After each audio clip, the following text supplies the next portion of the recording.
Alright, boys, so they just updated with this hot fix. I was looking forward to taking a day off, but it looks like the game's in a good spot now. Let's go ahead and launch this puppy. Alright, so I want to talk about this hot fix. I want to talk about why it's necessary to the game and what things are going to look like moving forward, okay? Let's just break this down. So we're starting today at 180, and we're going to be climbing up from here. But let's break down this hot fix first. Basically 180. Easy like Sunday update. All right. So we saw, when was this? Yesterday. They recently changed the unit tier odds by level. They made tier 5s and tier 4s especially findable. On 8 you get 5. And 20, and on 9 you get 7 and 30, which is pretty ridiculous. So 8 is a gigantic spike for tier 5s, and 9 is a gigantic spike for tier 4s, right? And on top of that, you see another subtle change, which is the difference between 5 and 6, going from 0 to 10, straight up from tier 4s. And this was, it used to be 2 to 7, so it used to be a 5% increase, and now it's a 10. Basically, what they've done with these changes that were yesterday is they made leveling much more of a priority, and building like legendary and epic units much more of a priority. This has a negative influence on the meta in that it's less about committing for like a composition or synergies or strategies, and more about just lasting until the late game, and then whatever board you're having slowly kind of, or sometimes quickly, just being turned into like a legendary and epic board, basically, if that makes sense, right? Here, today, we see a hotfix. The hotfix is that the probabilities have been tweaked once again. Let's go ahead and read this. It was worthwhile to test those odds and see how the changes mixed in with the tier 3 3-star meta we've been playing the past few weeks. In this update, we toned down tier 5 units, moved them up to 9 and 10. We have some ideas internally on what to do with the tier 5 units now. The community's chatter has helped us refine what we think about these pieces. However, we can have a new iteration on them very soon. Yada yada. So this is, I think, basically a good change. Right now, people are saying they've pretty much deleted tier 5 from the game, which is true. And right now, in their current form, I think that's kind of the best temporary solution. The problem is, and I think a lot of people, especially people that are like kind of new to the game or play casually, are very confused by this change. It seems really weird that tier 5s exist and they're cool and they should be big and special, but you don't really play for them. The problem is that when they're good, with their current design philosophy, when they're good, they're too good, and they start taking over compositions. Let's evaluate this and talk about why this is happening, right? So tier 5s, basically, the big thing to understand is that 1-star units suck, right? And 2-star units are all that. So you need 3 of the same one for it to be great. But when it is, it's extremely powerful, and it's hard not for it to find a place in your comp. If you can go through a game, and you can with the new percentage odds, at like 5% at level 8, if you can go through a game and you have the ability to consistently 2-star a tier 5 unit, a legendary unit, you just kind of have to put it in. And also, their alliance tags kind of force you to play for like low synergy. For example, now that Medusa is 2-starable, it sort of has this like this snowball effect where now that you can 2-star Medusa basically every single game, in most games you can 2-star Medusa, now suddenly you kind of need to be running Tidehunter because both of them are scaled, which is very powerful. Tidehunter deals magic damage, Lich deals magic damage, Gyro deals magic damage, so you kind of have to be running scaled, right? You have like the 2 scaled teamfighter pair, which we saw like 2 months ago. This is like the Tidehunter Medusa combo, and it's kind of too good not to run. So suddenly, because you have to run Medusa, you kind of have to run Tidehunter too, right? And that's a problem, because that just like snowballs, and then, you know, you just want to like fill with like some random 2-star 5 costs, and basically you end up with a pretty standard composition every single game, right? It just kind of ends the same, which is really not good. Because whatever comp you're playing, you're not going for 3 stars, you're not going for as much synergies, you're just turning it into legendaries. And pretty much everyone hated this. Don't get me wrong, it's not optimal for tier 5s to not be kind of in the game. Obviously, tier 5s are some big flashy thing. They should exist in the metagame. Obviously, that's like supposed to be the case, but they kind of need to exist in a different form. Because as it is right now, how they're currently designed is just flawed. It will never matter how strong and weak these are. When they're too weak, they're unplayable. And when they're too strong, you kind of have to play them, right? There's a flaw in their design.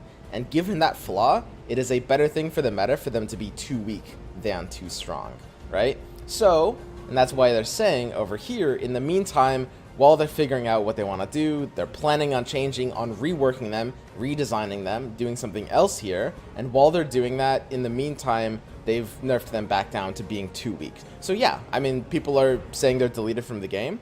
They're absolutely right. And like, that's kind of the best thing for the game in the short term, right? Because they just end up being kind of like a cancer on the meta. They just take over builds, similar to Bloodbound. Where's that big time contract nerf, by the way? Anyway, I think this is a very good change for the game. Very important. The big question on everyone's mind shouldn't be like, oh, is this change good? Is this change bad? It's kind of necessary for the short term. But the real question is, what are they going to do next week or maybe the week after? Like, I think there's going to be a big update next week. I don't know if they even want to try to bundle too many things together all at once. Maybe this tier 5 rework won't come next week. Maybe this will come 2 weeks or 3 weeks from now.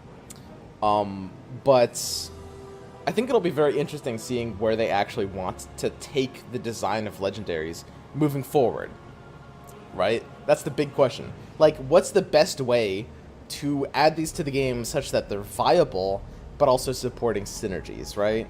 I like the idea of trying to make their alliance tags kind of matter more. Because right now, basically all these units represent very weak alliances. By weak, I don't mean weak versus in terms of power, but weak in terms of the amount of alliances you want, right? They're all like low, kind of like non-committal splash alliances. Like, for example, Lich is Heartless Mage. Heartless is something you run a 2 of, and Mage is something you run a 3 of, typically. Medusa is Scaled. Scaled is something you run a 2 of. Hunter is something you run a 0 of. Techies, you know, you run some Scrappies, you run some Inventors. So Techies is somewhat of an exception, but even with Scrappies, you don't really run 6 Scrappies. Usually Techies ends up being the 5th Scrappy, and you don't even make 6 Scrappy, which is kind of funny. But Enigma is like, he's a Primordial Shaman. These are other alliances that are just like, you know, 2s and 3s. I'd like to see them probably either reworked to be away from just like these independent splash units. There's a few ideas I've actually heard from the devs themselves that I probably shouldn't repeat here, but that sound actually pretty good, honestly. So there's some interesting things they're gonna do. I think there's some possibility for them to try to work them into, you know, the actual like large alliances, and try to like, you know, buff those up. Those being stuff like assassins, elusives, knights, like the 6 ofs and the 9 of alliances. Warriors should count, but warriors are kind of weak right now, and that's just the problem with warriors themselves. And make them optional to those comps while not being mandatory to them, right? That's a big deal, by the way. Optional without being mandatory. Troll isn't an example of that, because there's 4 trolls, and to get the 4 troll buff, you need to have Troll Warlord exactly, right? Whereas, you know, maybe he could be like the 5th troll, and then he's an upgrade to one of the trolls that you have, but it's not like you need him to even complete your synergy, right? So, like, for example, they could have a 7th knight in Legendary, right? There's definitely problems with that idea. That's just one random idea. There's a lot of options they could do with these, but the design philosophy of, like, these big teamfight ults that are low synergy are kind of always going to be too weak and unplayable, or too strong and take over every comp, which is, I think, pretty unhealthy. Alright, that's basically this hotfix in a nutshell. And cut. That was for YouTube. What's up, guys?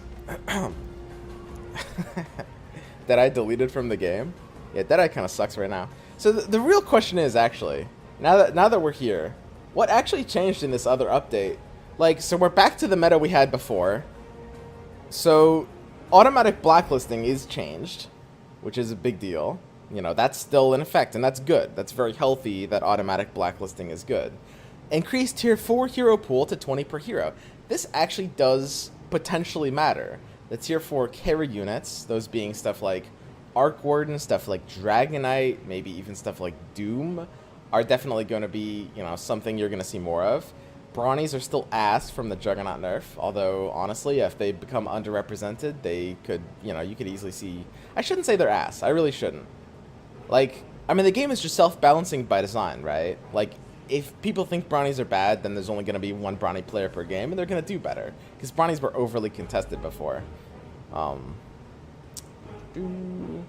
And I think that's basically it. So it ends up being like a pretty small tweak. Oh yeah, there's pre-leveling from XP, which is just a little bit of minor optimization you can do now. That's going to be harder to get used to. And Bloodbound is still really good, it turns out. Alright. Spitfire is going to be the next troll unit.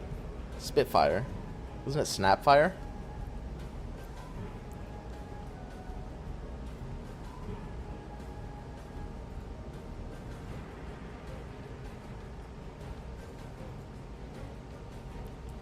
Here, give me a second.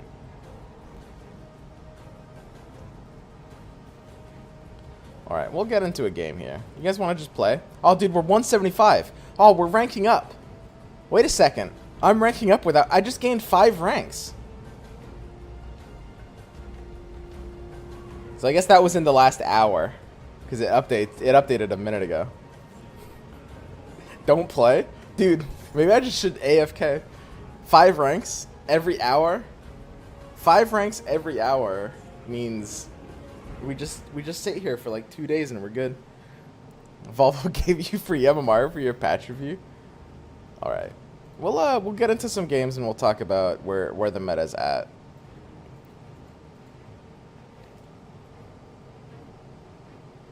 That was a fast meta.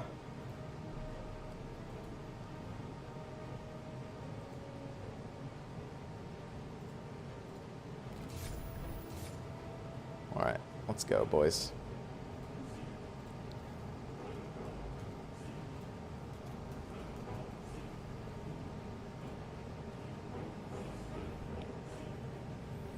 Can you compare the rates from before the previous patch to now? Sure, I think that's actually a good idea. So, basically, tier 5 odds. So, at 9, it's 20, 25, 28, 25, and 2. Actually, I haven't done this for, like, every tier. This is, and the old is at 9, so 22% goes into... It looks like, I mean, the epic odds are still there, basically, right? Like, epic odds still go up at 9. It doesn't matter that much. I think 9... So before this update, we can talk about level timing. Level timing yesterday was you level to 8 on 17, and 9 anywhere between 21 and 31, depending on how good of a game you're having. If you're having a good econ, you level to 9 on 21. If you're having an average game, it's 9 on 25. And if you're having like a really bad game, it may be like 9 on 31 or something like that, right? And now... we're kind of back to our standard level timings, which is 8 on 21 and 9 on either 31 or 33, pretty much. I think it should be the case that leveling to 9 before 31 or 33 is insane. And I think that seems to be where we're at right now. Which I think is probably a positive change for the game. I don't know. It makes the game a lot more... And of course, there's always going to be, like, counter-arguments. There's people with, like, different viewpoints. But making the game a lot more built around, like, 3 stars and tight synergy comps and trying to be, like, flexible with the comp you're going, I think is kind of the best thing for this game. It wants to be sort of like a draft game. And that's why it's a good thing that they made it... They reduced the, like, auto blacklisting, which is good, because this made it, like, a little too much like a constructed game. And when you're like at level 8, the like rounds like 21 through 31 should like play out pretty well now, which is like just basically knowing when to like econ and when to go for 3 stars. I think that the 3-star meta is like, I don't know, I think people call it the 3-star meta, and I guess some people don't like 3 stars, and some people call it don't like the legendary meta. Sorry, just got a yipper running around. But basically, the legendary meta has this very negative connotation that the 3-star meta simply does not have, in my mind. Like, people call it the 3-star meta. I've never really minded the 3-star meta. It's good. I think that's like the healthiest thing for this game, where 3 stars are incentivized, and you want to be on builds that nobody else was going, right? Like, I could actually talk for a long time about all the different ways that this patch just feels better than the last one. Like, yesterday, I was playing games where I never pressed tab, I never checked what my opponents were going, I just shoved the same thing every game. Not just the same late game comp, basically the same early game comp too. It doesn't only make the late game not matter, it makes the early game not matter. Because when your build destination doesn't matter, your choices early don't really matter. Like, you shove whatever wins boards, typically stuff that just, like, you know, falls off late, replace your stuff with legendaries, and it just makes gameplay very, very convergent. This is a bad thing from a design standpoint. The entire objective of game design is to create a divergent experience with game to game. You need to have games like playing out in different ways. That's why it's like a drafter game, and that's why they're trying to make it as much as possible an incentive to not be on the same build as someone else. So not only does like the draft mentality of the game kind of try to force you out of your comfort zone to a degree, but the idea of what other players are doing in your lobby is also kind of forcing you out of that comfort zone, right? Stop smiling, Swim. We still remember how you promised to play 2 more games yesterday and then ditched us. I'm sorry, dude. My beat.